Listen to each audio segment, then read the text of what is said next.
Hello and welcome to ThePrint. It's a great honor for me to finally talk to you. Sir, could you just tell our viewers about your journey from Gwalpara in Assam to actually a lot of places in the world, including Bollywood?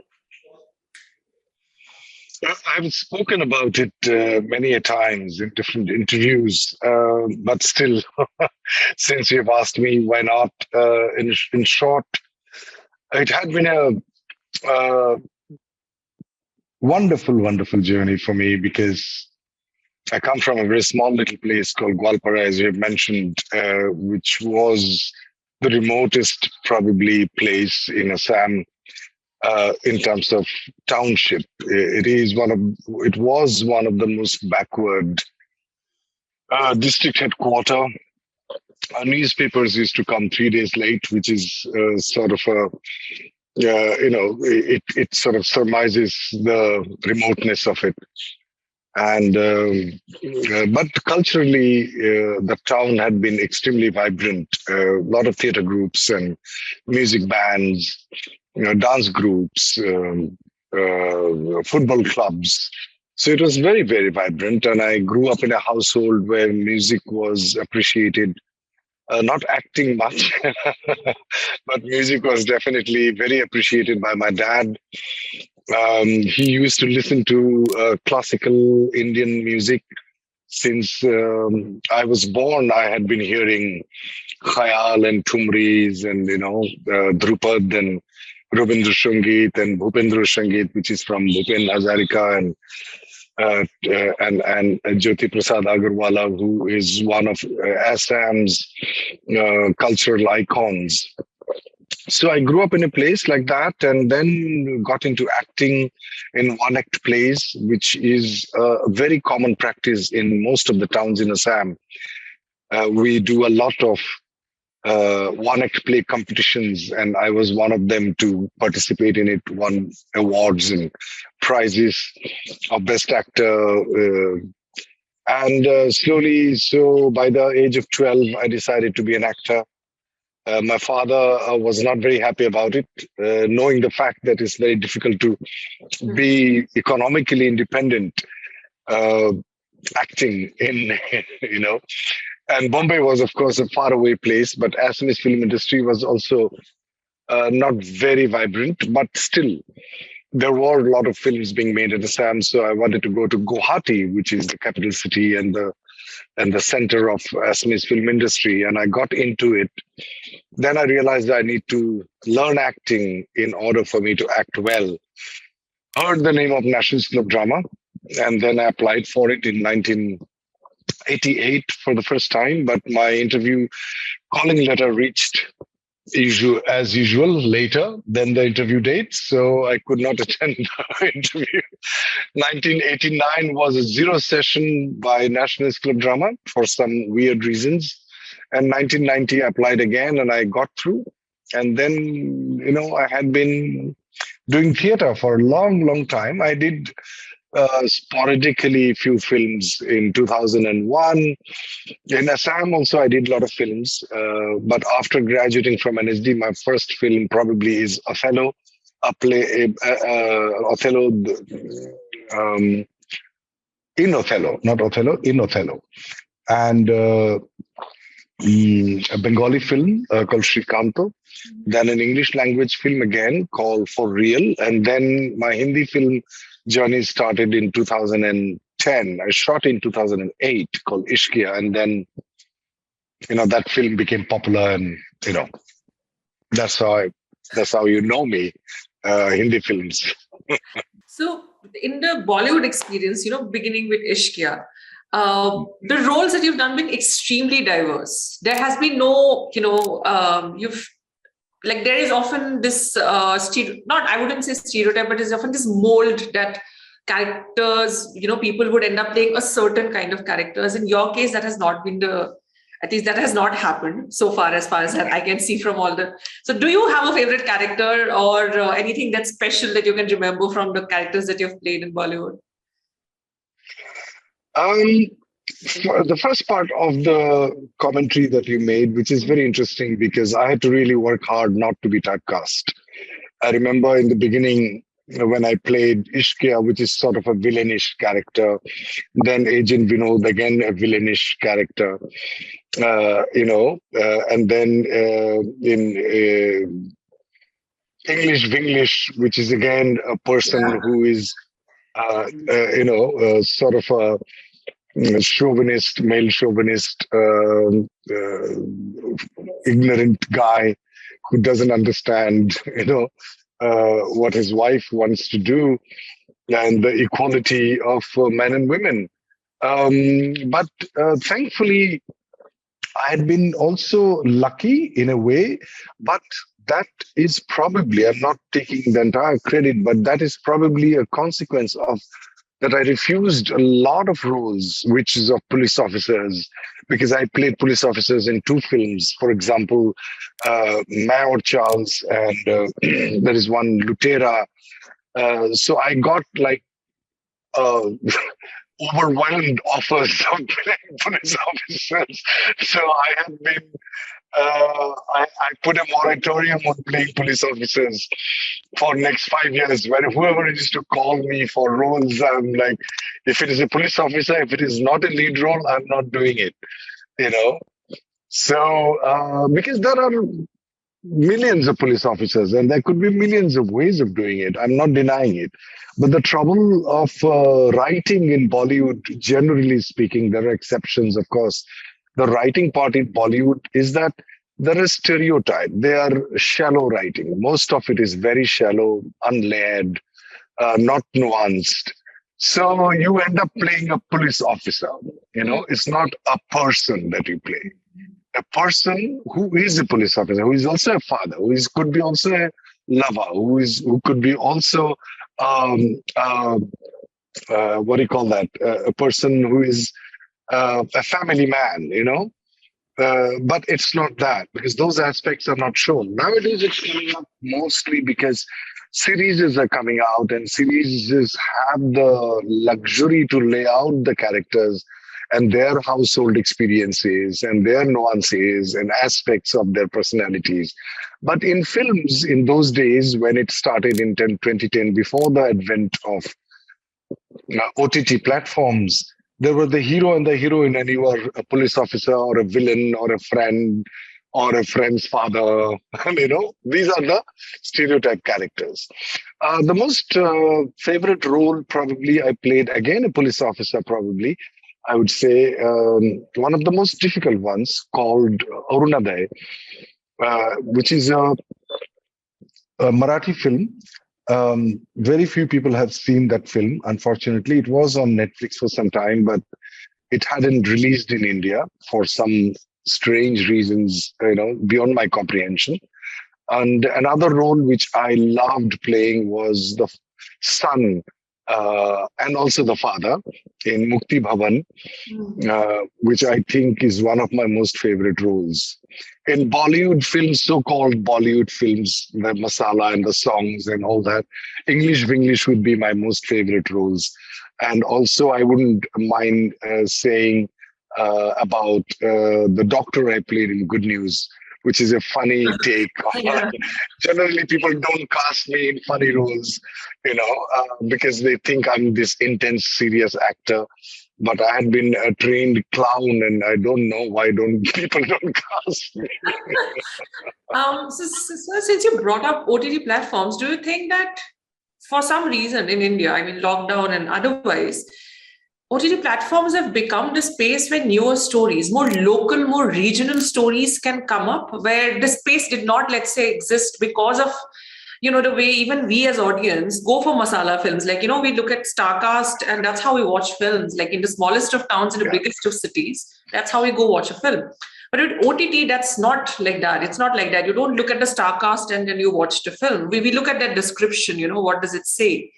And probably, do you think this is where a sense of democracy when it comes to entertainment, probably, or when it comes to more of regional, local stories, has it come up because of OTT platforms?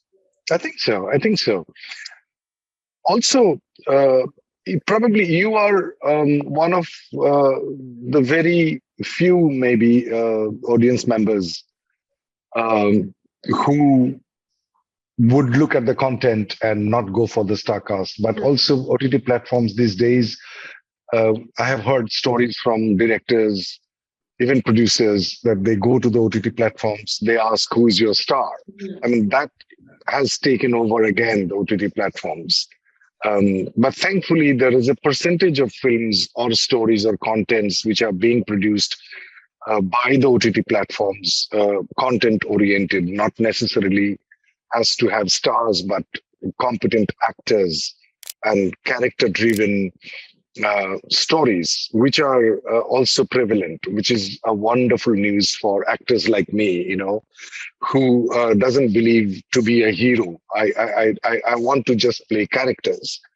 And unfortunately, in India and also sometimes in the West, we are called character actors, but that's not what character actors are. Character actors are, in the jargon of film school, acting school, it is known as people, those who bend their characteristics in order to play the character instead of bending the character's characteristics to fit into the personality of the actor.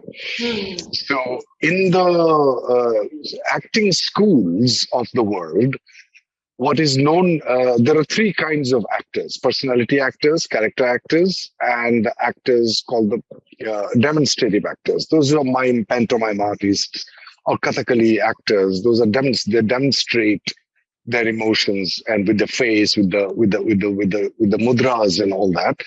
Character actors are those who are ready to shift from their own personality into the character, not only the hardware like the beard and mustache and putting on weight and losing weight or putting on weight. Those are very cosmetic changes, but the software changes. They change from within.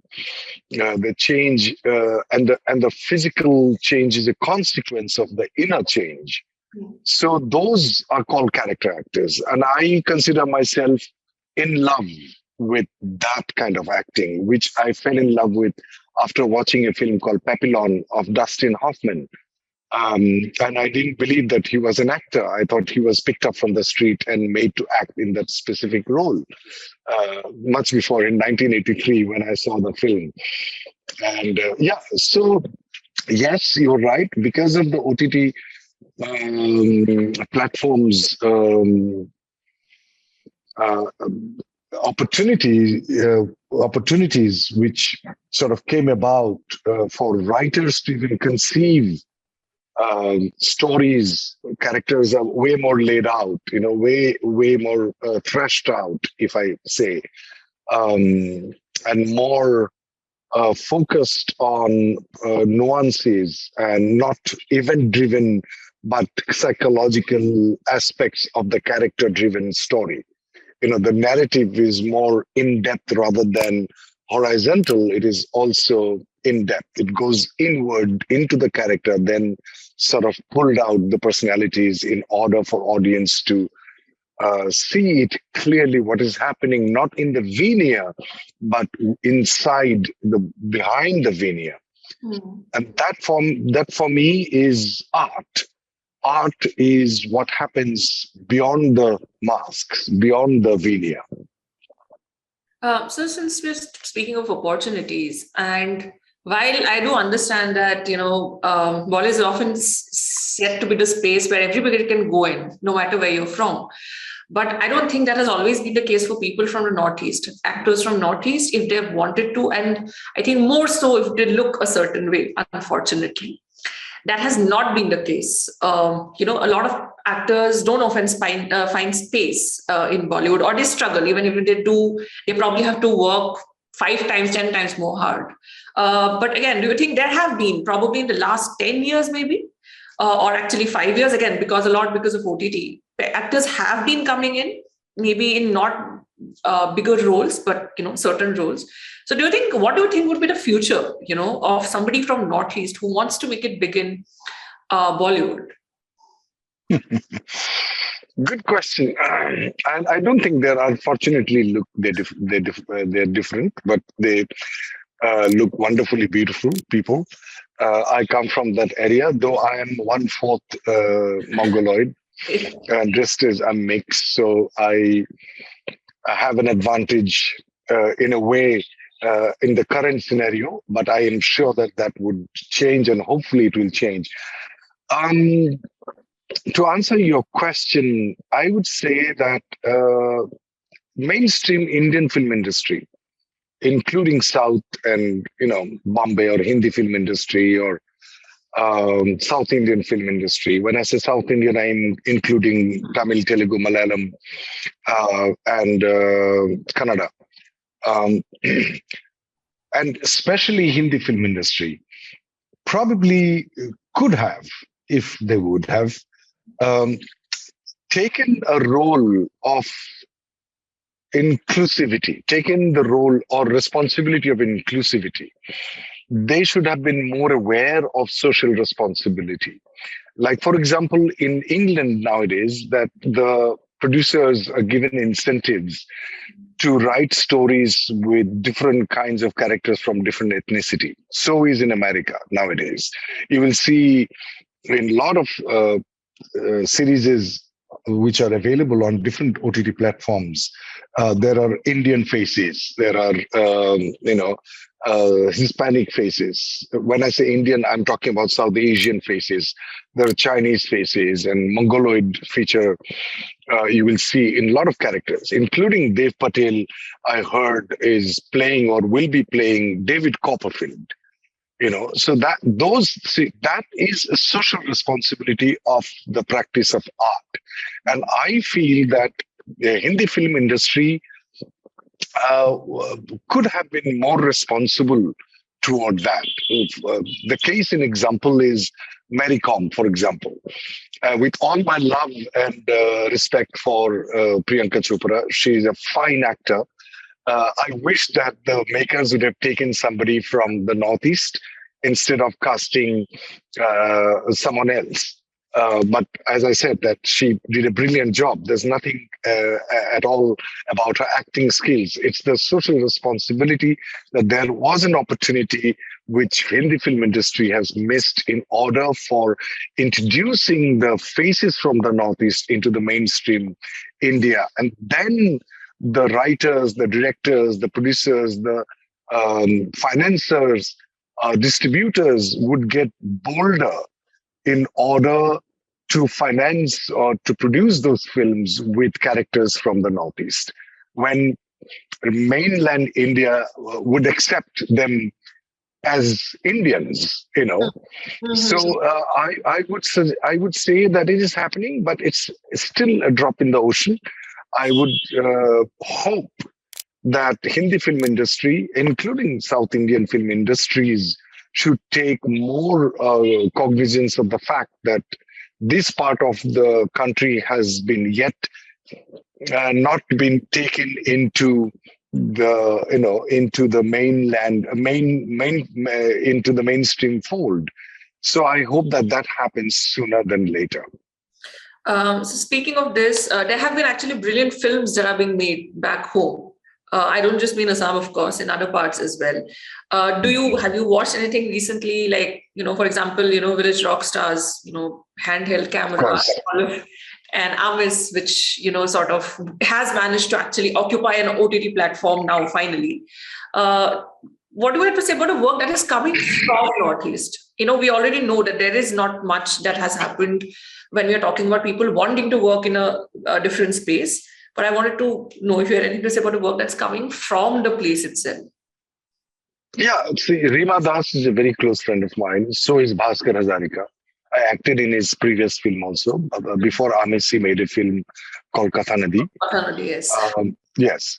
So I'm very aware of what kind of films are being made. There are brilliant Assamese filmmakers and filmmakers from Meghalaya, even Manipur, and not from Nagaland. I haven't seen many of the films yet. But those films you have seen, but it's not promoted well. It's not. There is no machinery which is in place. I would hold the government also responsible for it, for the simple reason that there has to be a specific policy in order for the government to make sure this disparity of recognition, the disparity of acceptance, I would say, in the mainland India of Northeast, that the machinery could be funded also by the government, that we will give you a certain amount of money in order for your film to be promoted. Because Village Rockstar is a brilliant film. It had been even selected to go, it was India's submission to Oscars even. So in spite of that, there should have been a budget that, okay, this is a brilliant film. We got a national award, and we will give you, say, 3 crores, 4 crores to promote this film, so that the Indian mainstream audience can know about it, read about it, and see the film as well. Producers, Rima Das, she is the writer, producer, cinematographer, editor, director. It's a one-woman army. I mean, salute to her that she managed to make a film, and it had been selected by the Indian Film Commission to send it to Oscars, but very few people have seen it yet. Still, so that's the tragedy. I think we do not have a proper film policy by the government where all these disparities are taken into account and should be resolved in a practical way, not rhetorically, but in a very practical way, so that the economy is understood, how films are being watched, which are the mechanisms and instruments in the mainstream media which have to be tapped in order for a film to present it to the mainstream Indian audience. Actually, moving from films to theatre, because you've worked extensively with theatre and also teaching. So could you tell us more about that? What do you want to know? How was teaching? Because I understand that, a lot of actors actually never get that, they never get to teach somebody, like in terms of a professional, I would say. Right. So how does it feel to train people or teach people, and, more about that experience? And also theatre, actually, I'll add one more question to it. You've also acted with Hengul, which is actually, which is very interestingly a very unique concept of traveling theatre that exists and still continues to work well only in a place like Assam. Across, in a lot of other places, Bengal also had a form of that, which no longer sort of, it's just in a memory, nostalgia, or, you would mention it. But, Assam still has a very function. I understand that COVID has obviously erected a lot of devastation there. But I do understand that there's a governmental push, at least at this point of time. So I was just wondering if you could talk about, that experience, because it's a theatre that's synonymous with probably the culture in Assam, of entertainment in Assam, and also your experience of teaching. So I was saying that I had been doing theatre since my childhood, and theatre had been and will remain my first love. And the joy of acting on the stage or rehearsing for a play is uncomparable with anything that I have done so far. And theatre experience is a wholesome experience of acting, because you prepare, you build the world of the role that you're playing. I managed to get the nuances more acutely. Embody.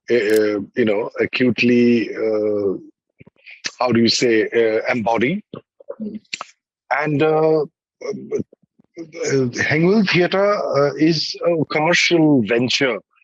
It's a commercial theatre.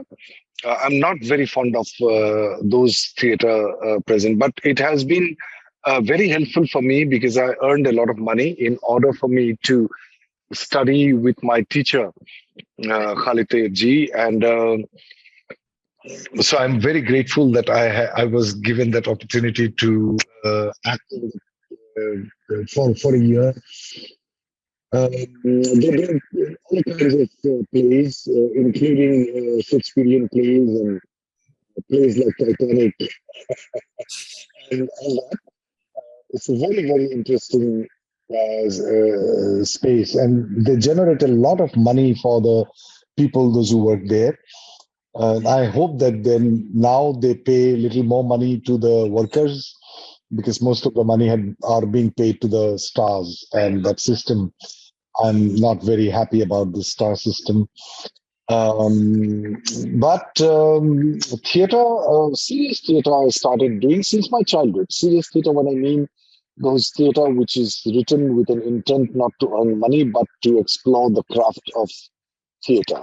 Theater to explore the dramatic literature, the meaning of the words and sentences written by the dramatists, including the great writers from around the world. So I had been doing theater till 2010. Traveled across the globe, and I cannot, I cannot even quantify how much I'm indebted to theater. Whatever I have learned, probably have learned through doing theater. Teaching theater is not everybody is not probably interested in it, and quite often not everybody is capable to do it. It needs a very special kind of curiosity, if I may say that way. It needs a very special kind of investigative uh, drive, investigative urge within, in order for you to go and thresh out the each and every aspect of the text, the relationship, the emotions, how the body works, how emotions work, how text and the meaning. How do you explore the meaning of the text? What is the intention of the writer, and what is your personal contribution? And I had been extremely, extremely curious about it, and that probably drove me to share it. I enjoyed thoroughly. I had been a very obedient student. Once I agree to work with somebody, I completely submit, and I realized that is one of the fastest way to learn. If you do not trust someone, don't go. But if you trust someone and you submit it completely and do the work the person asks you to do without any question, and later you can question, or don't accept it again, what you learned. And but something will remain and it will be yours without your volition even. That you don't want to retain it, but something will remain in you without your wanting it to remain it. So I probably have again, I say that I probably have a natural talent for teaching because I love it. I love when I can help the other to experience something which is very subtle, cannot be spoken about, only can be experienced. And I happen to manage to create exercises in order for the other to understand, not here only intellectual understanding, but experientially understand what we need to understand in order for doing a piece of role, to create a character, to build a role, to build a character, to create a role, to create a scene, to create a moment of truth. So it is, Ben Kingsley said it very nicely, that we are hunters, we are the hunters of truth. And what is it? It is very, it's extremely vague term, like truth. What does it mean for an actor?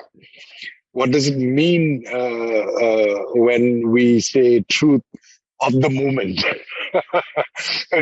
So it is easy to describe, but it's very difficult to do it.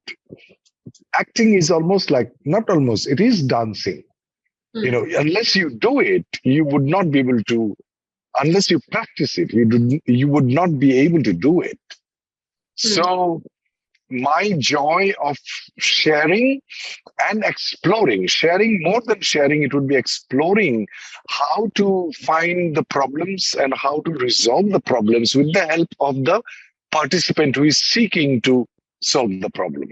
So I become an outside eye in order to help the other, if I can at all. If I don't know how to solve it, I raise my hand and I said, sorry, I can't do it, but let's find it together. And I don't know is a very good place to be in. because then you are ready to explore something new. So to have the courage to say, I don't know how to do it, and then you get into an uncharted territory in, to explore, and that's the fun part. I'll actually ask the last question based on one of my favorite shows that I grew up watching, which is Jasoos Vijay, which was a big, big hit back when I was growing up in Assam. And I remember like a lot of it, obviously the show was based on this whole message of, educating people back then about HIV/AIDS, which is something that people would not talk about otherwise.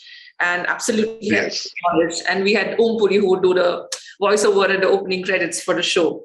And then, you had the role, you were created as this detective figure, but again, in rural spaces, it was not an urban detective.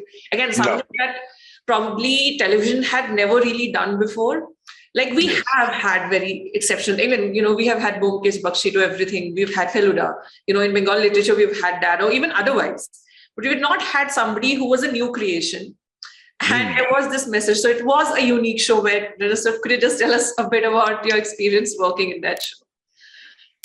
I was pretty new. I just roped into it by my dear friend who was the casting director to play this role. And I said, my God, there's pages and pages of dialogue in Hindi, and I'm not comfortable with the grammar, tha and thi and all that. Pronunciation is one thing, but to know this noun is a feminine noun or a masculine noun, and which is, it's like so illogical in Hindi language. This is not funny. Extremely illogical. Why police aati hai? I mean, how nowadays it is possible probably because we see a lot of women in the police force. But in those days, what logic there could be that police is a feminine gender, Police ka aadmi aata hai, police aati hai. So I couldn't for the life of me understand the logic behind. And if there is no logic, that means I have to memorize it. And I didn't have the urge to learn. And till day, I regret and I find it difficult I sometimes stop in the middle of the shot and I'm like, excuse me, okay, tha ya thi? All right, thi. Then I continue. And then, so till today, I have a problem with it. It is a very educative show, I must say. And it had been shot in real spaces, not inside the studios. And BBC World Trust Service was the producer of and financer of the show. And the prime objective was definitely what you said, that to educate people about how you could probably contract, AIDS virus and all that. And I'm surprised by the popularity of the show. I was in Kerala, I remember, in 2002 or 4.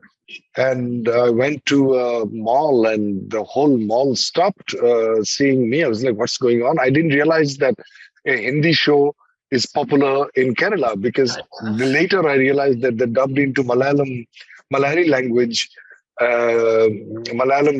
and it was telecast at the same time. I had great fun and with working with Omji and amazing actors. Now they have become quite famous actors like Deepak Dobriyal and quite a few good actors who were there. But it was very strenuous for me, I must say, because it was like 15 days, more than 15, 20 days a month, and turnover time was almost like 5 hours. You come back home by 10, you wake up at 5:30 and go in the morning. After a point, I did not enjoy it, but I did 2 seasons. Third season, I refused. I said, I can't do it anymore. I also had problems with the dialogues, like "Doodh ka doodh, pani ka pani, karna padega" kind of dialogues. I couldn't, because I was freshly, I have just done Shakespeare and, Bernard Shaw, and to say those lines, I found it very, very difficult. There's an interview I read of you actually when I was growing up, when I don't remember, I think it was one of the times you visited Assam, and there was an interview back home.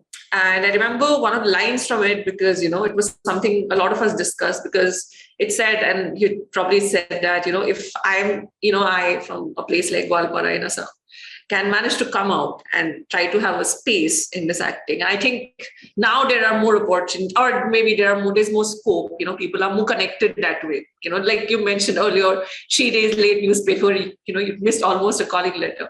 But now there are more opportunities, let's say. Would you still say that today, let's say, youngsters back home do you think they probably have slightly better chance or opportunity to come out and push for the place that they should have in entertainment or anywhere else, actually?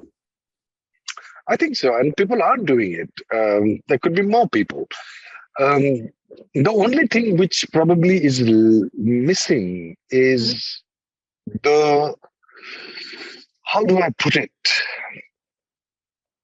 The ability to go deeper into the craft. The ability, not the ability, they're very able, and I don't know how to say it. That to get to the bottom of it, the urge to get to the bottom of the craft that you are going to pursue, you're going to practice. If you practice it well, I don't think there is any dearth of work. In this world, I think still there is a lot of opportunities for people, those who are good. Forget about those who are brilliant. Those who are good, there's an amazing amount of work. There are certain biases, there are certain constraints that one would face coming from Northeast India, because what you mentioned about in the first question about the Mongoloid feature, those are also going to be going to disappear if one does a good job. Like, for example, Denny Dengjongpa was not, from now. I mean, he had been a very favorite elder brother or a villain or a father of Aryan-looking people. I mean, how is that possible? You know what I mean? Like Tom Alter, for that matter, that he was the elder brother of a guy who is not Caucasian.